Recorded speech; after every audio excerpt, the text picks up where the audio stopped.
отсутствует сведения о степени родства, вам необходимо обратиться в ЦОН депчи. Башка вообще мектепке регистрация болуп калдык го, хотя биздин мектеп мына биздин дом жаныбызда эле школа турат. Все вот эти в шестой кабинете. Не все.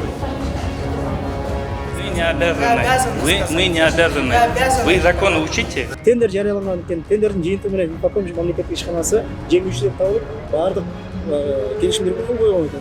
Сиз укпай жатасыз, вообще укпай жатасыз. Көбөлүк укпай айтып атасыз. Ким чечиш керек? Я вам түшүндүрүп атам. Логический вопрос.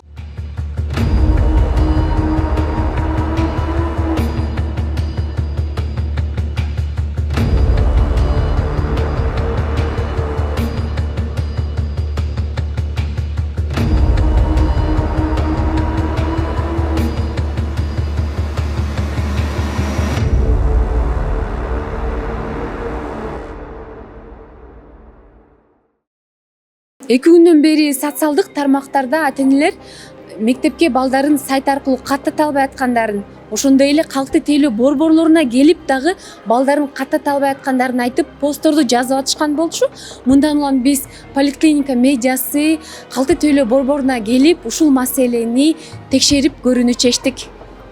Бүгүн дагы көптөгөн ата-энелер үйдө отуруп баласын баштагыч класска каттоодо түшүнүксүз көйгөйлөр чыгып, калкты тейлөө борборлоруна келишкен. 5 мүнөттүк ишке 2 күндүк убактыларын коротуп жаткан ата-энелер дагы деле каяка кайрылаарын билбей жатышат. Не работает, здравствуйте. Почему-то вот я вчера приезжала, целый день здесь простояла. Говорит, сайт говорит, нету степень родства, да? Мы как будто с ребенком, но не мой ребенок. Приехала сегодня с утра. Ну, мне вчера сказали, перезагрузите опять. Я сделала так опять то же самое. Сегодня приехала, вот вроде проэтовали, все, ну, пин-код ввели. Не знаю, теперь сюда отправили. Я там стояла, 52-я очередь была, теперь опять здесь стою. Нет, вот я сидела, Wi-Fi тут был. Не работает. Говорили же А администратор занимает, понимаете? Сейчас мы, получается, не попадем туда, на какую-то другую школу ведут, ну, отправят, как это делают обычно. Вообще башка мектеп регистрация болуп калды, не по районам. Анан кийин аны болсо эми сайттан ошентип көрсөтүп атат, да? Башка район көрсөтүп атат. Башка район. Телефону бар. Башка вообще мектепке регистрация болуп калдык го, хотя биздин мектеп мына биздин дом жаныбызда эле школа турат. Ошол жака өтө эле уже документ илгери эле дайындап койгонбуз. Ал эмес, вообще 47 2 квартал ары регистрация болуп калды. 2 күндөн бери чуркап жүрөм. То родства нету, второй вопрос эме деп чыкты, свидетельство недействительно деп чыкты. Азыр эми вообще мектепке регистрация болуп калды. Эми биринчи турган жанагы кечен башка мектепке жазылып калдык да. Эми кайта өзүбүздүн мектепке жазылайлы деп киргизсем, вы уже зарегистрированы деп тиги албай атат да база. А тигин аны удалить эткенге бир пункт коюп коюш керек да, удалитти. Мен анда жалгыз эмес болушум керек, аны кнопкасы болсо аны басып кайра башка менен кирсек болот эле. Негизи төлөгөндө эле муну берип атпайбы? Аны, значит, жанагы муну свидетельство берген жерде инененди берген сразу. Инененди жабыштырыш керек болчу, ошондой элечи. Мамасы ким, папасы ким, анын мунусу жок, анан бияктан школага барарды. Садикке дагы барып бүткөнбүз. Еще сиздики башка мектеп көрсөтүп атат, да? Таптакыр башка мектепке кирип калдык, 47-чи мектепте. Негизи 95ке киришибиз керек. Азыр бияктан каяктан которсо болот экен аны? Билбейм, азыр бул жака алып кел деди, эми бул жака алып келдим, билбейм дагы. Сиз негизи азыр мектепти которосуз, анын иненди, өзүңүздүн атасы ким, мамасы? Аны кылдым. Аны кылдым, только эми мектебимди 95ке которуп бергиле деп атам да. 47 эмес, биздики 90. Мына түбүбүздө эле мектепчи, эми биздин акы мектеп по системе көрсөткөн. Так экен. Аны кайра алып барып алып келишти эле асапта. Биз ошого карап үй алганбыз. Мектепке жакын деп. Мы сегодня зашли на сайт, чтобы зарегистрировать нашего сына в школу. Но там по адресу, то, что привязано, на сайте выходит та школа, которая очень далеко находится от нас, в 7 километрах. И в связи с этим мы вот пришли проконсультироваться, какие-нибудь другие есть. У нас альтернатива, например, возле нашего дома находится 3 школы, до которых можно дойти пешком. А сайт предлагает нам школу, куда надо ехать, там аж 7 километров. Я посмотрел по карте, и сейчас обратился вот здесь сотрудник, Алиаскар его зовут. Он говорит, эти вопросы надо на уровне правительства, во-первых, решать, Я объясняю, говорю, ну теперь сейчас каждый гражданин будет этот вопрос на уровне правительства решать. Так вы видите вообще вот именно данную ситуацию? Так надо решать? Они говорят, да. Я говорю, какие-нибудь есть методы, которые разработаны вот, для простых граждан, да, чтобы не на уровне правительства ходить, решать? Они говорят, да, есть. Вы в каком районе прописаны? Я говорю, в Ленинском. Говорит, тогда пропишитесь в другом районе. Я говорю, в смысле, как это? Говорит, вы в другом районе тогда прописываетесь. К примеру, Первомайский район, если нас интересует, школа находится, да, еще одна опция. Например, 61-я школа, она как бы в нашей школе, в нашем городе считается хорошей школой. Мы хотели бы туда ребенка тоже устроить. И они говорят, тогда найдите человека, кто живет в Первомайском районе, и пропишите в его жилищные условия вашего ребенка. Я говорю, хорошо, вы где живете? Не в Первомайском районе. Может, мы к вам тогда пропишемся? У него глаза на лоб лезут, да, тогда. А когда он мне такие вещи говорит, у него нормально. То есть для него это в порядке вещей, да? Вот сейчас вопрос такой. Как можно при этих наших реалиях, которые называются цифровизация, да, вопрос решить, раз уж нас просят вот через интернет это все делать, нормально, чтобы там опции были. Мондай немелер, тиги свидетельство о рожденияларчы, немеге кирбей калган окшойт да, кол менен жазылганда карабайсызбы. Ошол бияка неметпей калган окшойт да, ошо менен жүрөбүз азыр. Тиги степень родства деп мондай немелер чыгып калып атат. Сайтка жаздыралы десек. Сайттан каттап алып айтасыңар, мына монтип чыгып калып атат. Отсутствует сведения о степени родства, вам необходимо обратиться к ЦОН депчи. А кийинки алган метрикалар бүт жашыл эмеспи? Анда бүт эненен аркы беркинин баары жазылат да. Буга болсо поход жазылбай калган. Анан бул жерден сбой кетип атат. Вот скажите, как может быть школа к району не подходит? Когда в школе сказали, у нас это район, наш район, я там училась в этой школе, эта школа всегда была к этому району. А они написали, вот, сделали, забили все в интернете, написали, вообще школы нету. У вас написано, школы к этому району нету. Ну вот не подходит, все. А позвонить вот этому, как его называется, телефону, дали же там телефон, звоните. Невозможно позвонить, все время занято. И что делать? Вот что нам делать, родителям? Сайт вообще не работает, да? Нет, он забился, все забилось. Даже подтвердилось отцовство, материнство подтвердилось все. Но вот пишет, школа не подходит к вашему району. Как это может быть, школа не подходит к району? В школе все сказали, вот эти улицы все наши. Уже все, даже не знаю, что делать. Система иштебей маселесин калкты тейлөө борборлорунда да чече албаган ата-энелер балдарын мектепке киргизе албай калабызбы деп кооптонуп, билим берүү министрлигине да келишти. Мындай да ошол сайттын иштөөсү техникалык колдоо толук инфокомдун мойнунда. Мойнунда болгондо, мисалы, бул байланыш телефондор такыр иштебейт да, занят болуп атат. Такыр байланыша албай атабыз биз мисалычы. Бизде эч кандай байланыша албайт. Бизде деле айтылат. Чала албай атабыз депчи. Чала албай атабыз деп анан эме. Алар болсо мындай бир убакта көптөгөн адамдар чалып ошон үчүн такыр бошоп атабыз деп айтат да. Адамдардын саны чектелип атат. Министерство образования бир жылдын ичинде ушул көйгөйдү чечип коюш керек эле да. Анткени деген 2 жылдан бери моундай болду, быйыл 3-чү жыл кетип атат да. 3-чү жылдагы ушул көйгөй жаралып атсак, кандай нерсе деп. Сайт деген толук түрдө ушунун баарын көйгөйдүн баарын алдын алып туруп ишке кириш керек болчу да, туурабы? Азыр эми бул туура эмес да, азыр мүчүлүштүктөр кетип атат деген. Доработка кылып туруп анан процесске берилиш керек да. Ооба, биз деле ошону айтып атабыз да. Биз да ошону айтып атабыз. Мына буга чейин мен да премьер-министринде 1 жыл иштеп атам. Мен коллегадардан сурадым да. Мына 3 жыл бою силер пилоттук негизде ишке ашырып келдиңер. Бирок анда массалык түрдө эмес болчу. Бишкек, Ош, Кара Балта, Токмок ушундай чоң шаарларда эле болчу да. А быйылкы жылы деген жалпы республика боюнча болот. Керек болсо айылдарга чейин электрондук кезек менен киргизип атышат деп айтты да. Жок, ал жагын түшүнүп атабыз. Бирок сайт азыр. Сайттын иштөөсү. Мен айтайынчы, бул жерде мектепке чейинки жок, мектеп мектептен тышкаркы жана кошумча билим берүү башкармалыгы бар. Ошол башкармалыктын жетектөөчү адиси бар, координатор Айнура Сүйүндүкова деген. Ошол бар. Анан санариптик трансформация секторунун башчысы бар, Расул Маматов деген. Ушулар деген инфокомго барып, жанагы алар запуск кылганда барып көрүшкөн. Көрүп, анан эч кандай сбой болбойбу, эч кандай маселе болбойбу деген алар айткан. Биз кепилдик беребиз. Бүт бардык маселени карадык. Инфоком айткан. Инфоком айткан. Анан биз алардын сөзүнө ишендик да. Демек ушундай азыр министрлик инфокомго түртүп атат да? Жок, түртпөй эле. Биз түрткөн жокпуз. На самом деле инфоком билим берүүнү айтат да. Министерство образования. Жок, реалдуулук мындай. Эгерде биз да жанагындай системанын иштөөсүнө кепилдик алган бир компания болбогондо, биз жоопкерчиликти 100% өзүбүз албакпыз. Ооба, биз күнөөлүү болдук демекпиз. Азыркы убакта деген башка болуп кетти. Тендер жарыяланган экен. Тендердин жыйынтыгы менен инфоком мамлекеттик ишканасы жеңүүчү деп табылып, баардык келишимдерге кол койгон экен. Анан азыр учурда чыккан маселенин баарын биз чечебиз. Биз мындай ыңгайлуу түзүп беребиз, шарт түзүп беребиз деп атат да.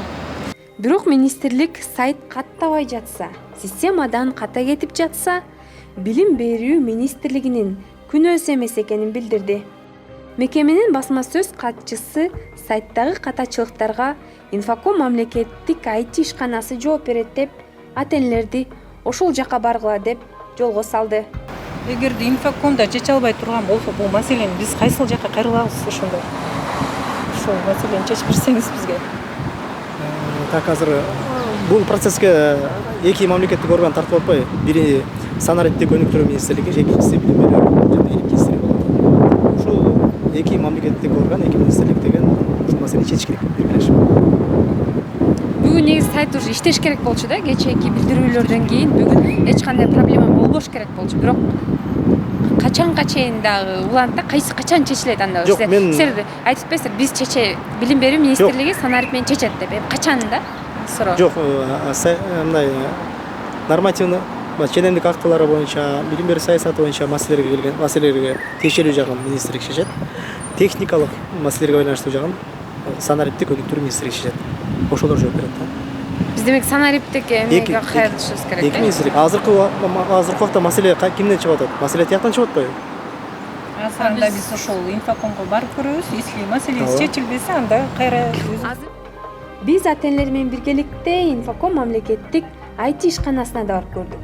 Барганыбызда эле инфокомдун кызматкерлери орой мамиле жасап, аларга биз алдын ала эскертип келишибиз керектигин айтып жатышты. Мы не обязаны это говорить. Мы не обязаны. Мы не обязаны. Вы закон учите. Бир топко чейин биздин маселени инфокомдо иштегендер түшүнө алган жокпу? Айтор сайттагы мүчүлүштүктөр алардын күнөөсү эмес экенин айтып, кайра эле билим берүү министрлигине оодарышты. Хорошо. Теперь суроо ответный. Сиз ошол суроону мындай любой кырсам боюнча суроолорду билесизби? Кандай проблема болуп атат? Вот Украина боюнча ошол проблеманы сиз билесизби?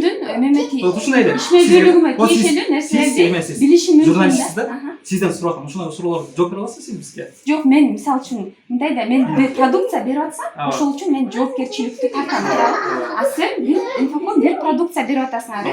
Анан ошол жоопкерчиликти тартып атасың. Биз тартып атабыз. Мисалы үчүн мен бир материал жазып жатсам, ошону бирөө бир ошибка кетип калса, мен жоопкерчилик болом. Анткени мен ойлонушум керек болду ушундай. Ошибка кетет деп, а силер да ойлонуңдар эле деген суроо. Ошону баары ойлонгон. Анан эмне ошибка болуп атат? Сиз школадасыз. Сиз кирип калсаңыз, ким жооп берет? Сиз жооп бересизби или биз жооп бересизби? Айтсаңыз. Школага кирдим. Ал ошо менин продукциям болсо мен жооп берем. Вот смотрите. Сиздин продукцияңызды сиз жооп бересиз. Силер сотрудник школасыңар, специалист, границаны киргизип атасыңар. Бирөөнү киргизип алып, ким жооп берет? Силер жооп бересизби? Или биз жооп бересизби? IT специалист, ал жагын билбейм. Вот, сиз жооп бересиз. Сиз жооп бересиз. Адис жооп берет школага. Потому что ал границаны кирсен, туурабы? Анан эмне министерство менен эме чогуу иштейсиңер да, бири-бириңер келип. Нет, смотрите. Сиз азыр бизге күнөөлөп атасыздар. Силер эч нерсе кылбай жатсыңар. Мен күнөөлөйм просто. Мен билбей атам, министерство башканы айтат. Вот сиз билбейсиз. Инфоком башканы айтат. Вот сиз укпай жатасыз. Вообще укпай жатасыз. Көбөлүк укпай айтып атасыз. Ким чечиш керек? Я вам түшүндүрүп атам. Логический вопрос. Ошентип билим берүү министрлиги сайтты иштеп чыккан инфоком ишканасына баргыла десе, Инфоком биздин катачылык эмес. Билим берүү министрлиги жооп берет деп бири-бирине шылтап оодарып жатышты. Ортодо кыйналган ата-энелер эле болду.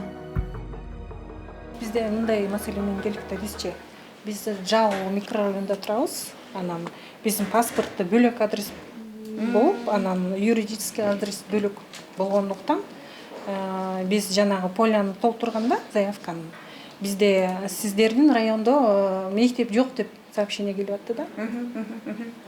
Ошол маселе менен биз Министерство образованияга кайрылдык. Ал жерден бизди ушул сиздерге жөнөттү. Проблема жана айткандай эле да. Инфоком жооп Бул берет. границаны школа киргизет. Биз киришпейбиз, кадастр киришпейт да. Буну АДИС ошол мектепти киришпей калган экен. Азыр мен Министерство образования чалгандан кийин алар чалып муну киргиздирди.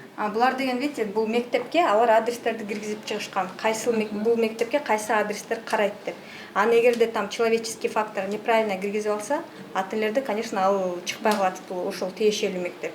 Анда да, конечно, человеческий фактор тоже играет роль. Анткени алар ар бир мектеп кайсы адрес карайт, ошонун баарын бекитип чыгышкан, чтобы родителер киргенде уже автоматически школа чыккандай болот. То есть мунун баары проблема алып келип атат, көйгөй жаралып атат деген эле суроо да. Ошо биз элдердин үнүн жеткизебиз да. Мындай ата-энелер аябай көп деп атабыз, ушундай мектеби чыкпай калган, сайтка дагы деле уже кандай десем, кезекте тургандар аябай көп деп атабыз. Алар министерствого барса, министерство инфокомго жиберип атат. Инфоком эме ошол мектептин IT адиси карайт деп атат да. То есть бул жерде ата-эне министерствого барат, министерство инфокомго жиберет, инфоком болсо мектептин адистиги карайт экен. Аны мектептин адиси киргизиш керек болчу базага дедиңер, туура түшүндүмбү? Эми ата-эне 3 ошондой пункттун ортосунда калып атат да. Эми бул кимдин күнөөсү деген эле суроо да. Эми бунда күнөөсү эмес, мында азыр взаимодействие. Четко надо выстроить взаимодействие между вот этими исполнителями проекта. Когда вот это четко будет выстроено, ошондо, конечно, ата-энелер чуркабайт. А эмнеге ушул чогуу иштешпей элесиңер да? Министерство образования менен, мектептин адистери менен чогуу иштешпеген үчүн ушундай проблема жаралып атат да, бияка келип атышат. Эми просто ата-энелер дагы, они видите, там не получают ответа, бул жака келип калып атышат да. Это, наверное, уже конечная инстанция. Чогуу иштешпеген үчүн министерство инфоком жооп берет, инфокомго баргыла деп коюп атат да. Чогуу иштешпей элесиңер. Ошон үчүн ушундай проблема жаралып атат да. Биз чогуу иштешпесек, биз дагы ата-энелерди кетирмекпиз. Биз чогуу иштешкендиктен бияктан азыр консультационный поддержка берип, биз дагы аларга жардам көрсөтүп атабыз. Азыр анын ар бир ата-эне сизге келиш керекпи, инфокомго ушинтип келиш керекпи? Жок, ар бир ата-эне эмес, бул единичный случай, который келип аткандар. Жок, дагы случай болсо. Жок, бизге келгендин кереги жок, анткени комплексно азыр бул проблемалардын баары чечилип жатат. Каяка барыш керек анда? Жок, барбай эле койсо болот. Ал бул система деген өз алдынча ошо заявканы бергенге киргизилген. Азыр жанагы көчө запусктан бери ошол проблемалардын баары чыкты. Алардын баары менен биз азыр иштешип жатабыз. Просто азыр дагы эле келе берет да ата-энелерчи. Дагы министерство барса, инфокомго баргыла деп коет. Анан силер кайра ушинтип ар бирин ручной дагы келгенде ручной публиковать этесиңер. Азыр бул публиковать этесиңер да, анан алар көрөт. Жок, мага чейинчи, балким биз эртең публиковать этебиз. Да, эртерээк публиковать этсеңер, алар бул материалды көрүшөт. Андан кийин алар өз алдынча ошол. То есть ушунун баары проблема да, муну министерство да мойнуна албай атат, ошондо проблема болуп атат. Инфоком дагы бизден кетпей эле деп атасыздар. Анан ата-энелер деле ортодо кыйналып атат да, биз ошону эле жеткизгибиз келет да. Көчөдөн бери мен айттым, абдан көп көйгөйлөр чечилди уже. Ошол эле бир эле суроону кечке эле берип болбош керек болчу. Акыры биз менен барган ата-энелерди инфокомдун IT адистери өзүлөрү каттап бермей болду. Бирок сайттан мүчүрүштүктөр чыгып каттала албай жаткан ар бир ата-эне инфокомго келип каттоодон өтөбү деген суроо менен жетекчиликке кайрылдык. Анан бардык ата-энелер ушинтип инфокомго келе берет да, туурабы? Муну дагы сен инструментти дагы кененирээк башкача кылып. Смотрите, биз азыр комплексно решать эткенге аракет кылып атабыз. Биякта бул жак ата-энелер жиберген туура эмес. Биз анткени технический операторбуз. Биз ошол чыгып аткан проблемаларды биз комплексно чечкенге аракет кылып атабыз. Мынтип ар бирин точечно кабыл албай, аны бүт ата-энелер баягы биз комплексно чечсек, ата-энелерди ар бири чуркабай, аны өз алдынча уже заявканы бере алгандай кылып карашыбыз керек да. Анан баягы бизди да түшүнбөстүктөн бүт инфокомго жиберип атат. Биз аларды азыр бүт ресурстардын баарын ата энелер менен дагы жумуш алып барууга жумшап атабыз. Анан программанын дагы көйгөйлөрүн чечкенге аракет кылып атабыз. Ал жактан да, конечно, бизге кичине түшүнүк менен относиться этсе жакшы болмок. Биз анткени мына көчө күнү ушу комплексно иштеп аткандардын эмеси да көрсөтүп атат да. Бири бириңерге жиберип аткан комплексно иштеп элесиңер да. Негизи бүт проблемалардын баары бизде өзүнчө группаларыбыз бар, технической поддержки. Ар бир көйгөйлөр келип атканда бул баягы одни и те же ошибки, конечно, да. Биз ошолорду бир эле чече алабыз да, бирок бизге убакыт керек. Билесиңер, бул программа, бул техника. Анын үчүн жөн эле 2-3 саат бизди отвлекать этпей, бизге ошол убакытты бериш керек. Анан бүт комплексно чечилет по республике ал проблема. Инструмент түздүк дедиңер, ушундай катачылыктар болуп калышын билгенбиз, прогноз коюп, анан биз атайын инструмент түздүк дедиңер. Бирок азыркы инструмент жок болгон үчүн элдер каяка кайрыларын билбей атат да. Ошол эле министерство барса бияка жиберип атат, бияка серөкөлчүсү министерство барылат атасың. Каякта ошол инструмент кимге кайрылат? Негизи бизде азыр колл-центр иштеп жатат, номери 119. Кечээ биз консалтингге чалып көрдүк. Ата энелер биздин көз чалып көрдү. 2 жолу чалды, 3 жолу алган жок. Азыр абдан жанагындай звоноктор көп болуп жатат. Ал да көйгөйдү биз билебиз. Биздин операторлор жетише албай жатышат. Биз азыр аларды усилять этип дагы сотрудниктерди кошуп жатабыз. Инфокомдун жетекчисинин орун басары билдиргендей, мындан ары сайт тарабынан катачылыктар кетпейт. Бирок мындай билдирүүнү алар 11 апрелде эле сайт таптакыр иштебей калганда эле билдиришкен болчу. Андан кийин жогоруда ата энелер айткандай каттоого туруудагы мүчүлүштүктөр пайда болгон. Себеби өзүлөр айткандай маалыматтар базага туура киргизилген эмес. Бирок өкмөт 2014-жылдан баштап эле бул электрондук кезекке туруу системасын пилоттук долбоор кылып үстүндө иштеп келген болчу. Демек 2022-жылга чейин бардык көйгөйлөрдү, кырдаалдарды алдын алуу менен система иштелип элге берилиш керек болчу. Жыйынтык: системада чыккан мүчүлүштүктөр жөн эле техникалык катачылыктар эмес. Сайтка башында эле бардык маалыматтар кирген эмес. Жана көйгөйлөрдү алдын алган атайын инструменттер иштелип чыккан эмес. Эркай Мерикова, Инсан Бакиров, Поликлиника медиасы.